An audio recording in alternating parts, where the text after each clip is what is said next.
2018 ലോകകപ്പ് എംബാപ്പെ ഫ്രാൻസിന് വേണ്ടി നേടിക്കൊടുത്തു. എന്നാൽ 2022 ലോകകപ്പ് മെസ്സി അർജന്റീനയ്ക്ക് വേണ്ടി നേടിക്കൊടുത്തു. ഇവർക്ക് തങ്ങളുടെ കരിയറിൽ ആ ഒരു കിരീടം നേടിക്കൊടുക്കാൻ കഴിഞ്ഞല്ലോ. എന്നാൽ അവിടെ ഒരു താരമുണ്ട്, അയാൾക്ക് സ്വന്തം രാജ്യത്തിന് വേണ്ടി ഒരു വേൾഡ് കപ്പ് പോലും നേടിക്കൊടുക്കാൻ കഴിഞ്ഞിട്ടില്ല.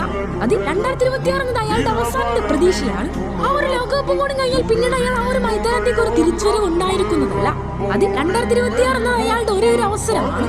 നിങ്ങൾക്ക് ക്രിസ്ത്യാനോ ആ ഒരു കിരീടത്തിൽ മുത്തമിടുന്ന കാണാൻ ആഗ്രഹമില്ലേ? എങ്കിൽ ലൈക്ക് ആൻഡ് സബ്സ്ക്രൈബ്.